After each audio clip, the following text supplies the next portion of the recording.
Hello, so good morning, good evening, good afternoon po sa lahat ng pumindot ng link na ito at nagbabalak mag-review or malaman, maintindihan ulit yung about sa phases of database planning. Okay, so when it comes to planning databases or when it comes to planning relational databases, again, there are three steps.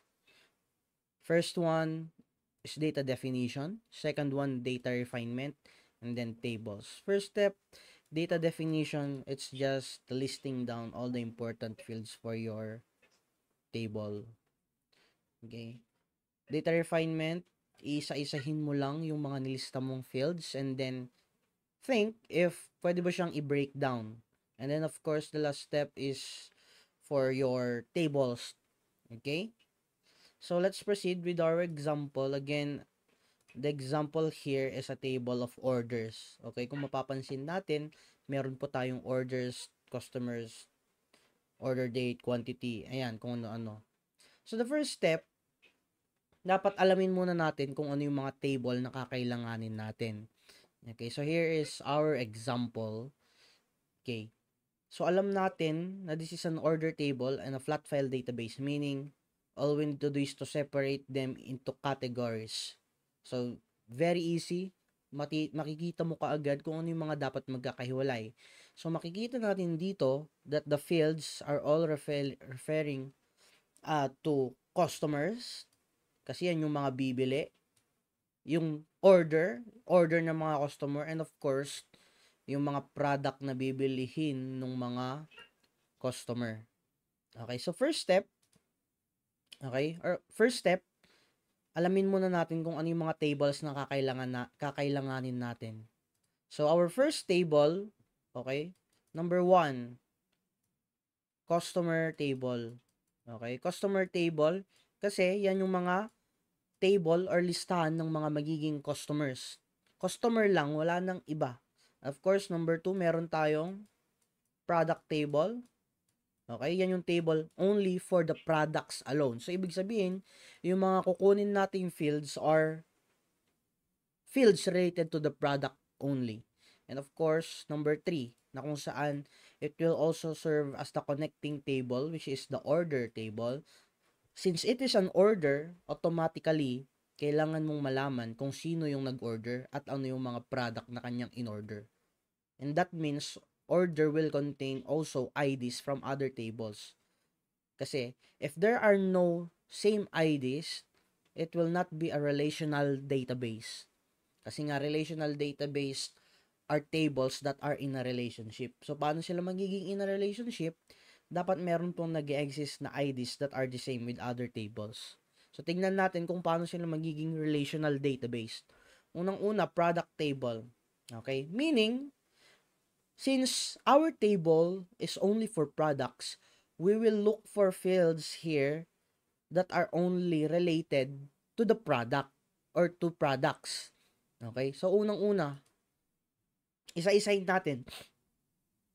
Product table, order ID, customer name. Syempre, eto yan. Unang-unang field ng ating product table is the product ID. Okay? Pangalawa, product name, obviously. Next, category. Tatanungin natin, ano ba yung tinutukoy ng category? Electronics, stationery. So, those categories are actually describing the products. So, ibig sabihin, category is part of the product table. Next, order date. Okay? Saan kaya kasamang order date? Very obvious, that's for the order. Ayan, quantity. Of course, meron din tayong product price, which means it refers to the price of the product. So, yun na po kagad yung product table natin. We only have 1, 2, 3, 4. Yan, 4. So, lagay lang natin dito product table. Our product table. Yan, product table. Plano pa lang, product table. Our product table will contain product ID. Oh, ba't ganun? Product ID. Product ID. It will also contain product name and of course category. tsaka product price. Ayan. Ito na yung ano natin, plan pa lang natin ito, no? Tingnan natin dyan. Ayusin natin. So, table.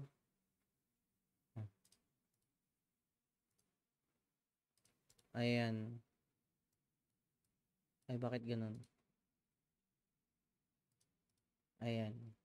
Product table. Ayan. So, tingnan naman natin kung meron tayong pwedeng i-refine. Okay? Product ID. Example of product ID.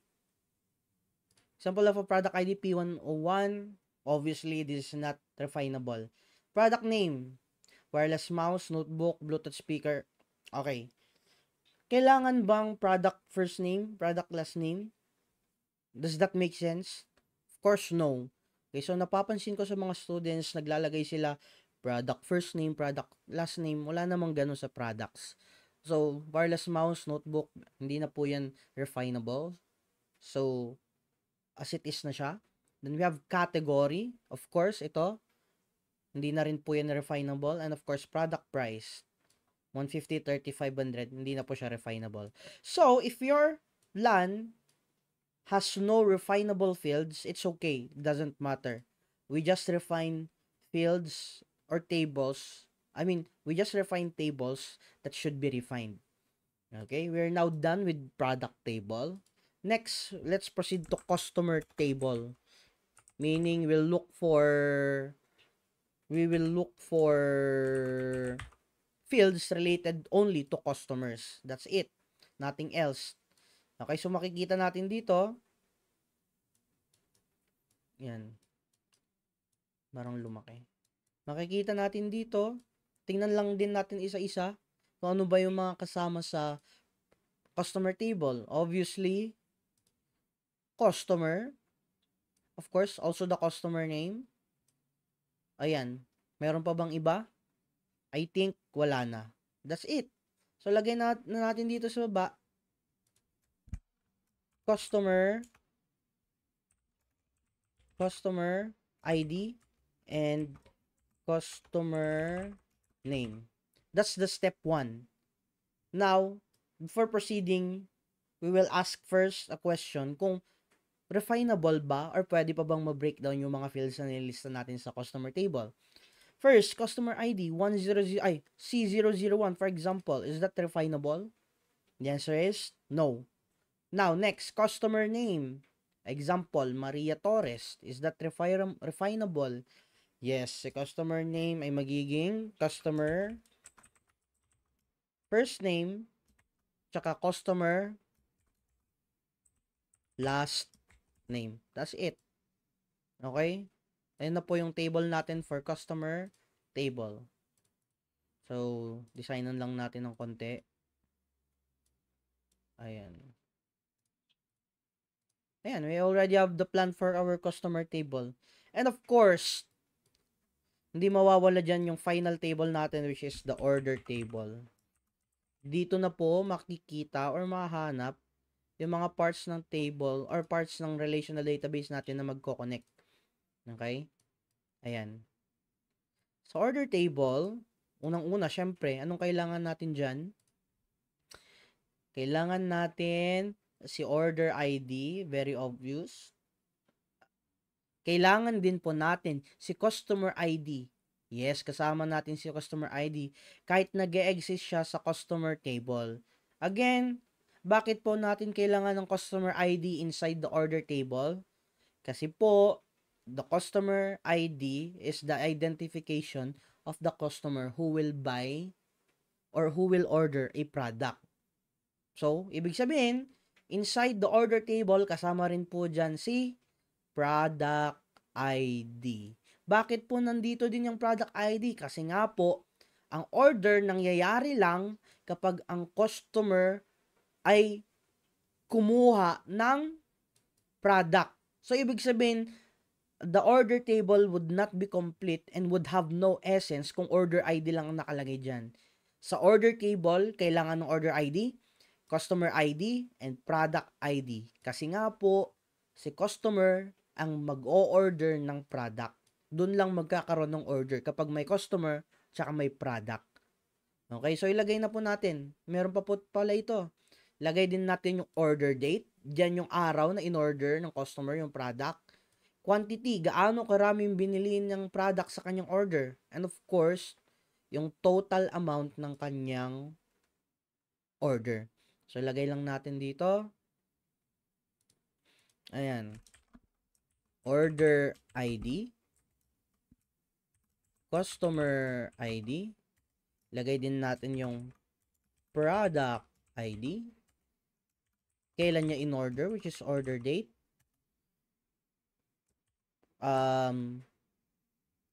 Quantity. And of course, total amount. So, that's the step 1 for order table. Now, question. Meron po ba tayong pwedeng i-refine? Isa-isahin natin. Meron ba tayong pwedeng i-refine? Yes. Ang pwede pong i-refine ay yung date, which is magiging order month, order day, and order year. Okay? So, ganun lang. I-refine natin siya. Order month, order day, and then order year. Ayun na. Tapos na po natin ang ating order table. Ayan. Kulayan ko lang ng orange. Now, okay, so, after planning, now to check if your plan is actually a relational database, napakadali lang nun. Okay? If they are a relational database, if your tables are in a relationship. They are in a relationship if IDs or same IDs are existing in your table. For example, your customer ID from customer table is existing inside order table. Kasi nga, nag-exist yung customer ID inside the order table kasi the customer ID inside the order table refers to the customer na nag-o-order. Another example, the product ID from product table is also existing inside order table. Bakit po nag-exist si product ID from product table? Nag-exist sa order table kasi nga, the product ID inside order table is the product that is going to be ordered by the customer. So, ayan, connected na po sila kapag ganyan. If there are no connections between your fields, your database is not a relational database. Ayun lang yung masasabi ko. If they are not connected, it is not or they are not a relational database. That's it. So, as we move on, let's now proceed to step 3 wherein we're actually going to turn it into a relational database. Okay? Unang-una, ayan. Punta tayo dito sa baba. Ayan. Babase lang tayo dito sa nakikita natin dito. Unang-una, gagawa tayo ng tinatawag nating customer table. Ayan. Sa customer table, meron po tayong customer ID, customer first name, and of course, customer LN. Saan po nanggaling yung mga yan? Hindi po yan basta-basta nilagay. Nanggaling po yan doon sa plano natin. Kaya nga po tayo nagplaplano. Okay? Customer ID, kokopyahin mo lang papunta dyan. Customer FN dito. And of course, customer LN dyan. Kasi nga, gagawin mo na siyang legit na table. That's it. Okay? That's it for the customer table. Okay, now, let's just copy yung mga content po ng ating table. Ayan. Drag ko lang pababa. Ayan. Now, we're only focusing on the customers. Okay? Question, how many customers do we have? Based on the flat file database, there are 5 columns. I mean 5 rows. 1, 2, wait lang. Ayan. 1, 2, 3, 4, 5. We have 5 rows, but that doesn't mean that there are 5 customers. Kung mapapansin nyo, meron po tayong IDs dito, C001, C002, and naulit si C001. Ibig sabihin lang po nun, the same customer ordered twice, kaya naulit ang kanyang ID. But that doesn't mean na different person siya. Kaya naulit po si C001 dahil siya ay nag-order ng dalawang beses. Kasi nga sa kanya yung order 1001 tsaka order 1003. Yun lang yung explanation dun. So, how many customers do we have? We have 1, 2, 3, 4. We only have 4 customers. So, all we need to do is to copy the IDs. So, C001, C002, C003, and C004. Then, copy their first name. Si Maria Torres.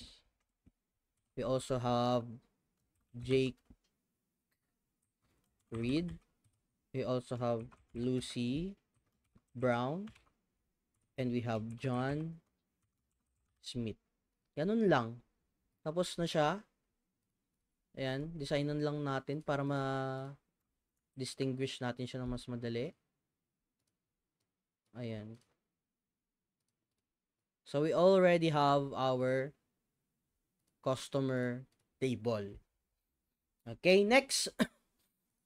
Let's proceed with product table. As you can see here, meron po tayong plano. Kokopyahin lang po natin ulit. Si product table ay naglalaman ng product ID, product name, okay, product, category, and of course, product price. Ayan. So, kokopyahin lang po ulit natin yung mga IDs ng products na nandito sa baba. Again, ilan pong products ang meron tayo? 1, 2, 3, 4. We only have 4. Okay? Bakit po naulit lang po yung P101 tsaka P101? What is the reason bakit naulit po si P101 tsaka P101? Kasi nga po, ibig sabihin lang ng dalawang beses silang in order. Sino yung mga nag-order? Si Maria Torres at si Lucy Brown. That's the simplest explanation there. But, if you're just going to list down all the products, okay, ibig sabihin lang na hindi siya mauulit. So, lagay lang din natin ulit dito.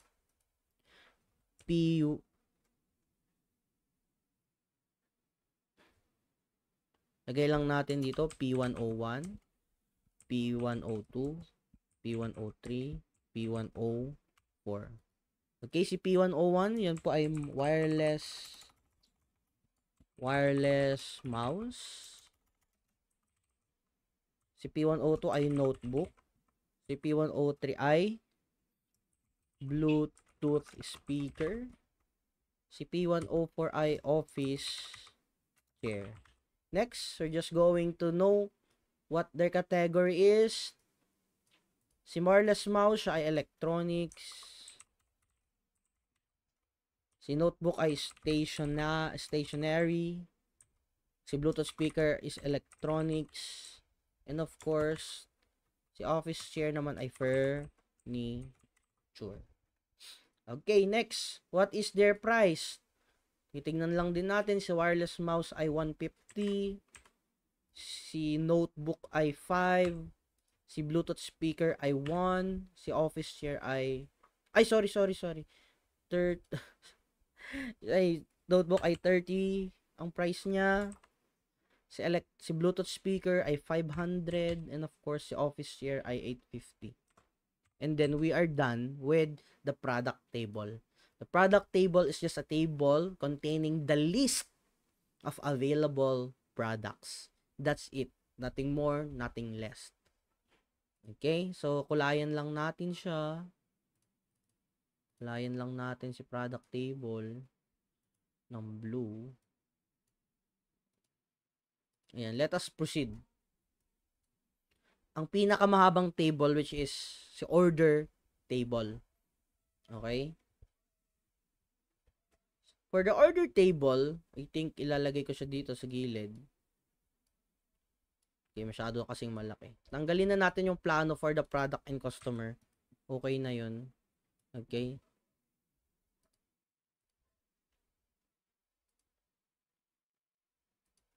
So, lagay natin siya dito para lang mas maging clear. Ayan. Si order table, si order table, kokopyahin lang natin. Siya ay, yan, order table. Siya ay merong order ID, customer ID, product ID, order month, order day. Oh, bakit ganun? Order year, quantity, and then total amount. Yan. Again, ang ginawa lang po natin ay kinopya yung mga fields na nakalagay sa ating plan, which is this one. Okay, time to copy kung ano po yung nasa flat file database natin. Okay, so according to our flat file database, we have 5 orders, 1001, 1002, 1003, 1004, and 1005. Lalagay lang din natin yon. Ayan. So, sino ang nag-order ng ating first order? Si Maria Torres, which is C001. All we need is the ID. Bakit ID lang kailangan natin? For us to know kung sino si C001, all we need to do is go to the customer table and then malalaman na natin na si C001 ay si Maria Torres. The same with the product. Ang binili ni C001 ay P101. Malalaman natin na si C001 binili niya ay P101. And P101 is wireless mouse according to our table, our product table. Okay? So, dadagdagan lang natin or itutuloy natin. Order month, siya ay no-order noong 9 September 1, 2024. To quantity, ang total amount ay 300. Si 1002 naman, ordered by C002. Ang kanyang in-order ay P102. Na-order nung September 3, 2024. Ilan ang in-order niya? 5. So, ang total amount ay 150. Next, we have ang nag-order ulit si Maria Torres, 001.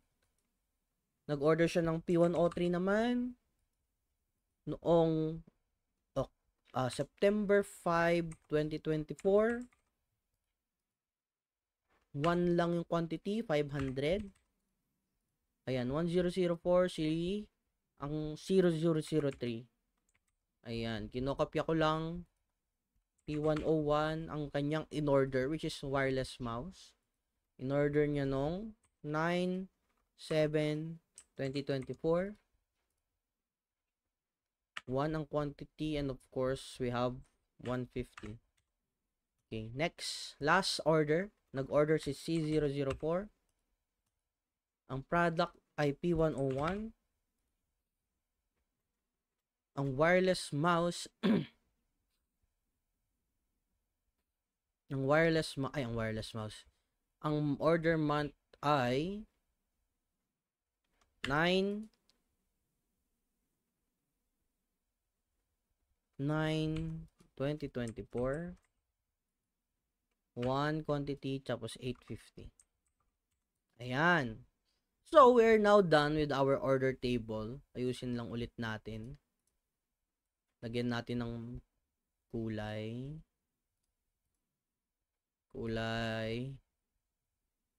brown. Ay, ang sakit sa mata. Kulay blue. Ito na lang, orange. So, kung mapapansin nyo, we are now done with our table. Ayan, pagdikitan na natin sila lahat. Ayan. So, again, that's how you transform a flat file database into a relational database. Ayan. A customer table, only intended for the customer. A product table, only for the product. And of course, order table. A table kung saan makikita yung customer na bumili at yung product na bibilhin niya. Kailan niya binili at kung magkano yung nagastos niya. Ganun lang.